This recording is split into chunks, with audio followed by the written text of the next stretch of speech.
Hey there, I'm Nancy McDermott. You're in my kitchen. Welcome to Nancy's Table. I'm going to show you how to make the easiest cobbler in the world. It's called a cobbler. What does cobbler mean?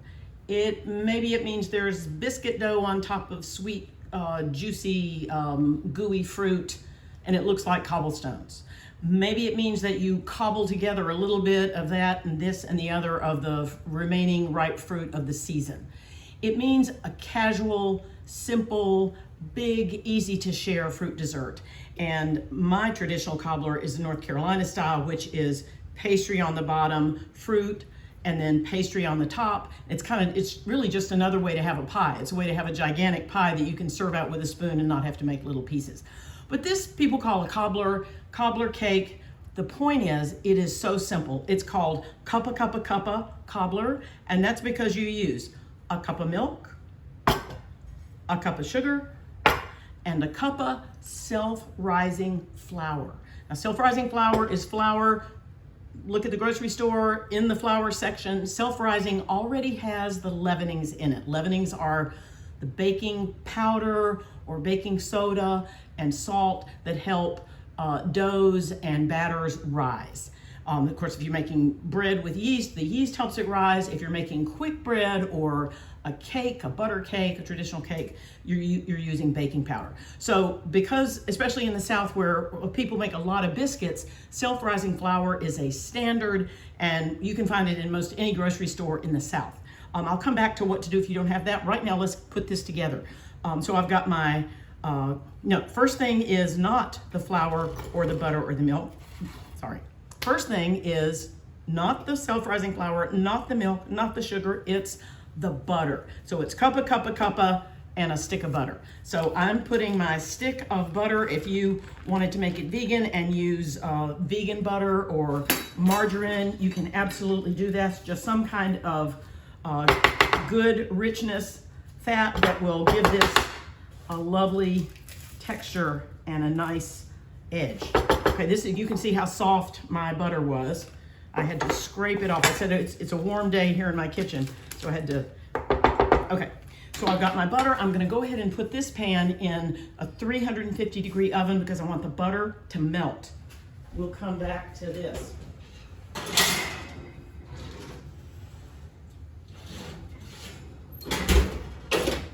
Okay, 350.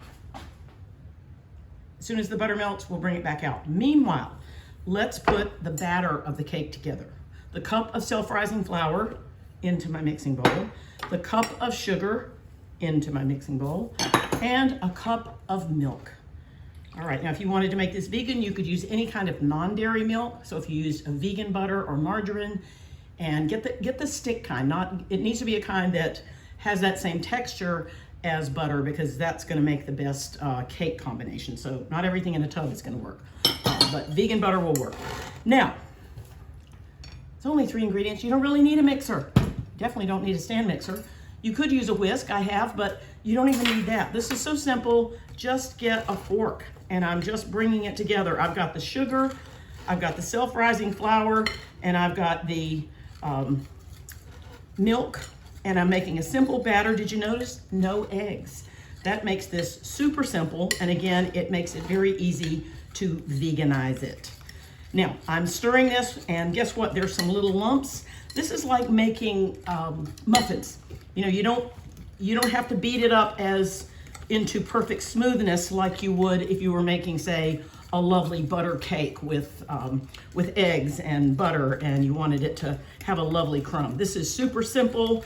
That is good enough. So there's my mixed together, my 3 things mixed together. That's my batter. I'm gonna set that aside because I want my butter to melt. Let's actually see how the butter is doing. Almost, but not quite. You see there how the big stick is still floating around. You know what I'm gonna do? If the butter isn't melting fast enough for you, I'm just using my fork to break it up. Smaller pieces will melt faster, so I'll put that back in for just a second. We'll get everything else ready. Of course, what makes this a cobbler is fruit. It's not a cake with fruit on top, it's a cobbler with fruit inside. And I'm gonna use peaches and nectarines and plums. So peaches, you're familiar with. Look at this little beauty from the grocery store. It still has the leaf attached, 2 leaves attached. I love that so much. Peaches are symbols of longevity in Chinese culture. So when you're eating peaches, you are inviting yourself to have a long, happy, healthy life. And I wish that for you too. Now, this particular batch of peaches is fuzzy. It's an older time version. Peach, getting the skin off of a peach used to be absolutely required. Nowadays, a lot of peaches that you'll find in the supermarket have been hybridized so that they're really not very fuzzy. So if your peaches are where you would just bite into them the way they are, you don't need to peel them. But these, you can see, I want to get that peel off. So let's start with, I like to go down the little knife marker right there. Let's see if I can twist this apart. Yes, beautiful. So we took this one it's a little bit firm. Now to get the pit out, I'm gonna break, let's see, I'm gonna cut it there. You know what, I need the knife blade to help me. Moving it, there came one piece, grab the seed. It's really clinging. There we go. Now to peel these, I'm just gonna use my paring knife, cutting toward me very carefully. You could use a vegetable peeler, a fruit peeler, but I'm able to go pretty quick, that's fine. I'm gonna cut it in half and cut it in 2, right here gently, and put those into my, I'm looking for 2 cups of fruit. Let me cut it here on my cutting board. Oh, forgot to peel. First getting all the peeling off, going quickly. If you go slowly, you can save, you can take off the least amount of good peach inside. Slippery. Okay, now I'm coming to the top and crisscross, long ways, short ways. That's another set of peaches. Now let's take a look at nectarines. Nectarines are smooth and shiny. Peaches are fuzzy or not shiny, they're matte finish, but a nectarine has a naturally shiny skin with a thin peel. It has a lot in common with a peach, but it has its distinctive flavor. It's very firm, and I love to mix nectarines and peaches together. Most any recipe, if you have a peach upside down cake, you could make it a nectarine upside down cake. You wouldn't have to change a thing. So look how nectarines are easier to separate. Look how easily that comes apart. Now I'm gonna cut these into strips. I'm sorry, into slices. Look at these pretty slices I'm making here. See those? I'm gonna put those on the top. I'm hoping those are gonna show. And this one last thick part, cutting up. All right, I'm almost to the top. Let me just show you these plums. I've got 2 beautiful plums. I got these at the supermarket, and two friends who work there were talking, and she said, oh, those plums, they're so delicious. And I said, which one's this one? Thinking that the dark red one. She said, no, this sort of pale purple colored one was the most delicious. So we're gonna start with that. Now plums are smaller than peaches. They're very juicy. Their skin is thin. You can absolutely eat it, and it puts a lot of color into whatever you're cooking. But it is hard sometimes to get the fruit away from the pit, the stone, as our British friends say. So what I like to do if I'm kind of in a hurry, like I don't want to mess this up, I'm just going to put it bottom down. There's a little stem part, and I'm going to cut down the side and try to cut around the stone. Look at me. Oh, and since I'd already cut it, look how those 2 pieces came apart. Now there's a lot of good left, and I won't let any of this go to waste, but for right now, just to show you, so I've got this nice round piece. I'm gonna cut that up into long pieces and then crossways into short, and look at that color. Look how much color that's gonna give us. Slice that here and here. Oh, I just remembered my butter. We may have brown butter. Don't worry, that will work. Okay, so now the butter is completely melted. It's swirling around. You can see it. I'm gonna set that down. I'm leaving my hot pad on it to remind me not to pick it up with my bare hands. Okay, I'm up to the top. That's 2 cups. I'm gonna add just a tiny little bit more plum. And then, so I'm gonna set aside, I've got extra peaches. Nothing will go to waste. I've got extra plums. And now, finally, the other thing you can put in is blackberries, raspberries, blueberries, any fruit, any summer fruit especially, will go nicely into the cobbler. I'm gonna go ahead and fill it up to the top. I know I told you 2 cups, but if you have 2 cups with blackberries bursting out of the top in a crown, that's gonna be okay. All right, so here's our fruit, here is our batter, and here is our melted butter. We've got a 9-inch square pan full of melted butter, and I've got my batter. I'm just gonna give it one more stir in case anything has settled down. Stir, stir, stir. Like I said, there's some little lumps in there, but we're not worried about them. That's gonna be fine. And I'm pouring this right down the middle, and the butter goes everywhere, and that doesn't matter. You wanna have a spatula so that you can scrape and get all the good stuff out. Every teaspoon of batter is gonna turn into cobblery goodness. All right, now this pan is hot. I almost touched it. I've got butter all over the top. It looks like a topographical map.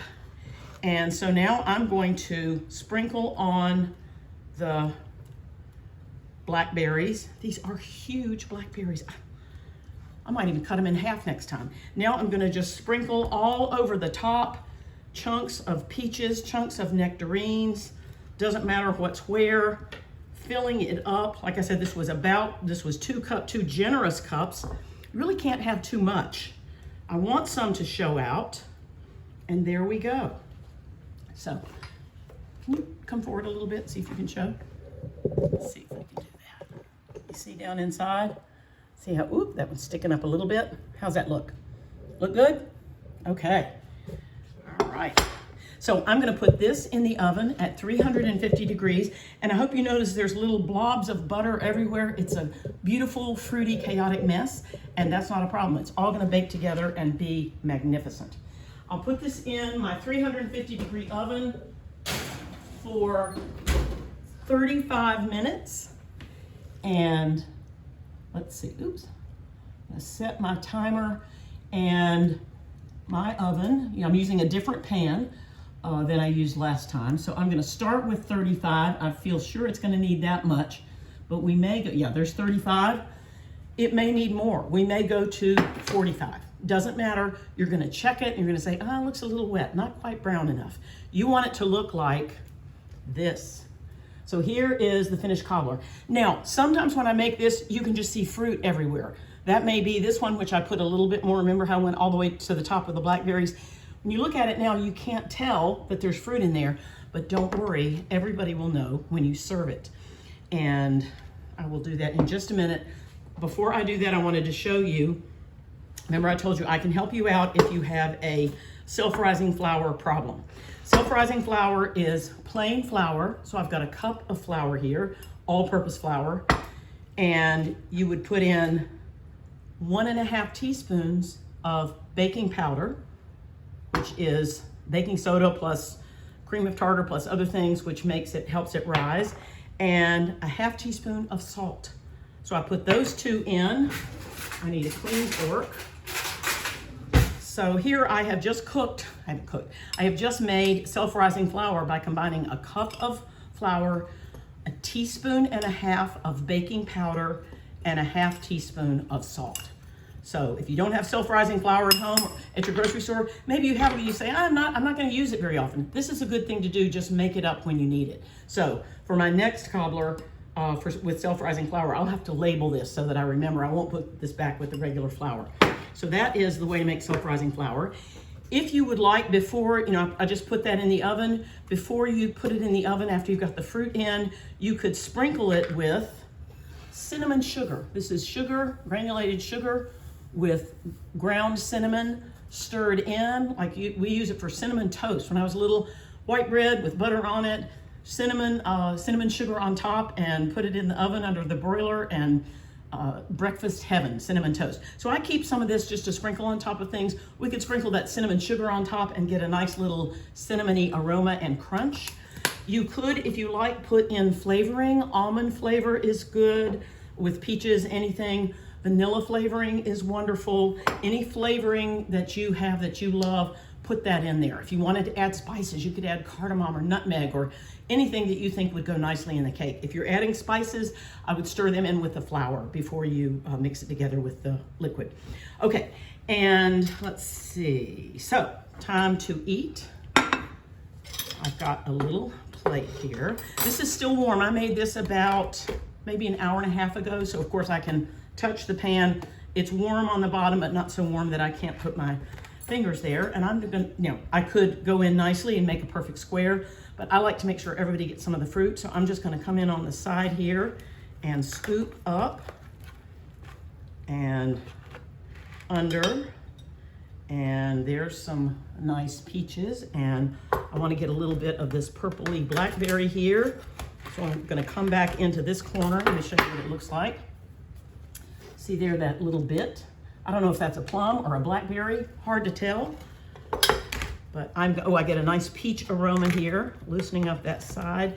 See how beautifully the sides of the cobbler develop a crust.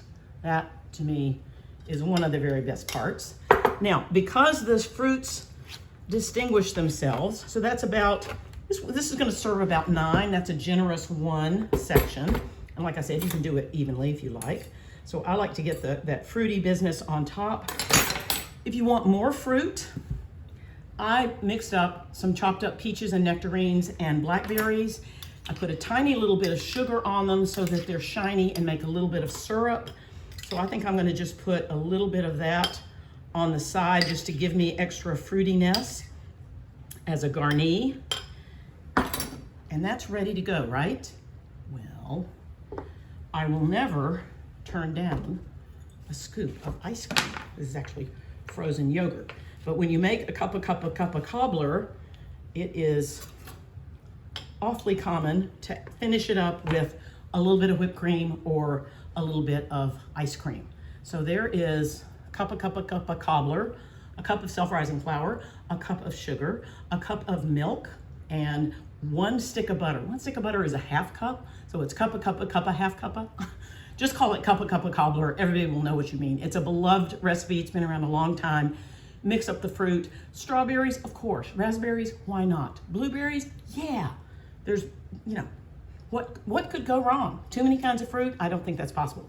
Let me just make sure that this is as delicious as it looks. The texture is so wonderful. It's closer to cake than anything else, but it's got a lovely richness about it. And as I said, that crunchy edge, I got my favorite part right here. I've got that corner. I don't need the corner office. I want the corner of cobbler. Dip that in ice cream.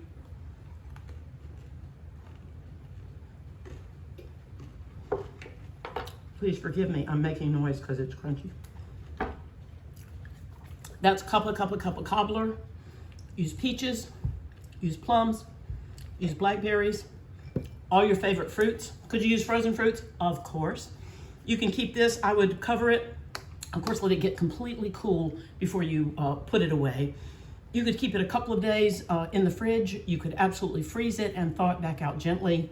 This is such a treat. And if you need to take something to a gathering, if you're taking food by to somebody who's maybe home and not feeling well, I can't think of anything better. Take a whole cobbler if there's a lot of people at the house. And if you just got one person, get that little, whoops, make them a serving in here and put the fruit on the side. Everybody will feel better with cobbler. Thank you for watching. I'll put the recipe in the show notes right here under the video. And I hope that you will click subscribe and join me. That way you'll be informed whenever I'm putting up a new video. And thank you so much for coming to Nancy's Table. And show me a picture of your Cuppa-Cuppa Cobbler if you make one. Bye now.